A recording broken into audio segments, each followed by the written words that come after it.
The March of Human Freedom by Theodore Parker, out of the Book of Patriotism, Young Folks Library, Volume 18. Theodore Parker, the liberal preacher and reformer, was born at Lexington, Massachusetts, August 24, 1810. He preached first in West Roxbury, then in Boston. He was remarkable for his eloquence. It is not for men long to hinder the march of human freedom. I have no fear for that ultimately, none at all, simply for this reason, that I believe in the infinite God.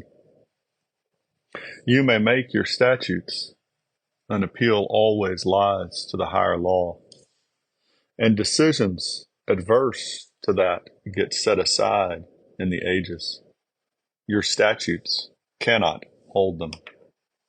You may gather all the dried grass and all the straw in both continents.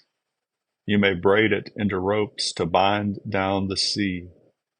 While it is calm, you may laugh and say, "Lo, I have chained the ocean," and howl down the law of him who holds the universe as a rosebud in his hand. It's every ocean but a drop of dew. How the waters suppress their agitation, you may say. But when the winds blow their trumpets, the sea rises in his strength, snaps asunder the bonds that had confined his mighty limbs, and the world is littered with the idle hay. Stop the human race in its development and march to freedom? As well might the boys of Boston, some lustrous night, mounting the steeples of this town, call on the stars to stay their course. Gently, but irresistibly, the greater and the lesser bear move round the pole. Orion in his mighty mail comes up the sky.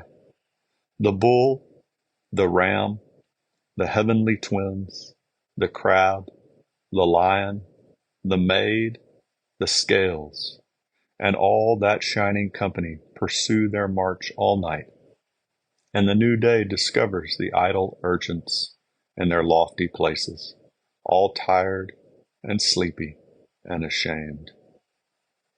It is not possible to suppress the idea of freedom or forever hold down its institutions, but it is possible to destroy a state. A political party with geographical bounds may easily be rent asunder. It is not impossible to shiver this American Union, but how? What clove asunder the great British party, one nation once in America and England? Did not our fathers love their fatherland? Aye, they called it home, and were loyal with abundant fealty. There was no lack of piety for home. It was the attempt to make Old English injustice New England law. Who did it? The British people? Never. Their hand did no such sacrilege. It was the merchants of London with the Navigation Act, the politicians of Westminster with the Stamp Act, the Tories of America who did not die without issue, who for office and its gold would keep a king's unjust commands. It was they who drove our fathers into disunion against their will. Is here no lesson? We love law. All of us love it. But a true man loves it only as a safeguard of the rights of man. If it destroys these rights, and he spurns it with his feet, is here no lesson? Look farther then. Do you know how empires find their end? Yes, the great states eat up the little. As with fish, so with nations. Aye, but how do the great states come to an end? By their own injustice and no other cause. They would make unrighteousness their law, and God wills not that it be so. Thus they fall, thus they die. Look at these ancient states, the queenliest queens of earth. There is Rome, the widow of two civilizations, the pagan and the Catholic. They both had her, and unto both she bore daughters and fair sons. But the Niobe of nations, she boasted that her children were holier and more fair than all the pure ideas of justice, truth, and love, the offspring of the eternal God. And now she sits there transformed into stone, amid the ruins of her children's bones. At midnight I have heard the owl hoot in the Colosseum and the Forum, giving voice to desolation, and at midday I have seen the fox in the place where Augustus gathered the wealth, the wit, the beauty, and the wisdom of a conquered world. And the fox and the owl interpreted to me the voice of many ages, which came to tell this age that though hand join in hand, the wicked shall not prosper. Come with me, my friends, a moment more. Pass over this Golgotha of human history, treading reverent as you go, for our feet are on our mother's grave, and our shoes defile our father's hallowed bones. Let us not talk of them. Go further on, look, and pass by. Come with me to the inferno of the nations, with such poor guidance as my lamp can lend. Let us disquiet and bring up the awful shadows of empires buried long ago, and learn a lesson from the tomb. Come, old Assyria, with the Ninevitish dove upon thy emerald crown. What laid thee low? I fell by my own injustice. Thereby Nineveh and Babylon came, with me also, to the ground. O queenly Persia, flame of the nations, wherefore art thou so fallen, who troddest the people under thee, bridgest the Hellespont with ships, and pourest thy temple-wasting millions on the Western world?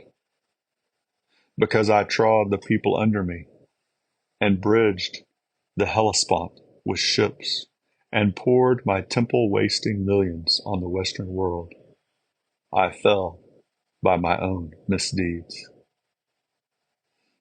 Thou muse-like Grecian queen, fairest of all thy classic sisterhood of states, enchanting yet the world with thy sweet witchery, speaking in art and most seductive song. Why liest thou there with beauteous yet dishonored brow, reposing on thy broken harp? I scorned the law of God, banished and poisoned wisest, justest men. I loved the loveliness of flesh, embalmed in the Parian stone. I loved the loveliness of thought, and treasured that in more than Parian speech. But the beauty of justice, the loveliness of love, I trod them down to earth. Lo, therefore, have I become as those barbarian states, as one of them. O manly and majestic Rome, thy sevenfold mural crown, all broken at thy feet, why art thou here? 'Twas not injustice brought thee low, for thy great book of law is prefaced with these words: Justice is the unchanging, everlasting will to give each man his right. 'Twas not the saint's ideal, it was the hypocrite's pretense. I made iniquity my law. I trod the nations under me. Their wealth gilded my palaces, where thou mayest see the fox and hear the owl. It fed my courtiers and my courtesans. Wicked men were my cabinet counselors. The flatterer breathed his poison in my ear. Millions of bondmen wet the soil with tears and blood. Do you not hear it crying yet to God? Lo, here have I my recompense, tormented with such downfall as you see. Go back and tell the newborn child who sitteth on the Alleghenies, laying his either hand upon a tributary sea, a crown of 30 stars about his youthful brow. Tell him that there are rights which states must keep, or they shall suffer wrongs. Tell him there is a God who keeps the black man and the white, and hurls to earth the loftiest realm that breaks his just eternal law. Warn the young empire that he come not down dim and dishonored to my shameful tomb. Tell him that justice is the unchanging, everlasting will to give each man his right. I knew it, broke it, and am lost. Bid him to know it, keep it, and be safe. God save the Commonwealth, proclaims the governor. God will do his part, doubt not of that. But you and I must help him save the state. What can we do? I ask you for your justice. Give that to your native land. Do you not love your country? I know you do. Here are our homes and the graves of our fathers. The bones of our mothers are under the sod. The memory of past deeds is fresh with us. Many a farmer's and mechanic's son inherits from his sires some cup of manna, gathered in the wilderness and kept in memory of our exodus. Some stones from the Jordan, which our fathers passed over, sorely bested and hunted after. Some Aaron's rod, green and blossoming with fragrant memories of the day of small things when the Lord led us. And all these attach us to our land, our native land. We love the great ideas of the North, the institutions which they founded, the righteous laws, the schools, the churches too. Do we not love all these? Aye, I know well you do. Then by all these, and more than all, by the dear love of God, let us swear that we will keep the justice of the eternal law. Then are we all safe.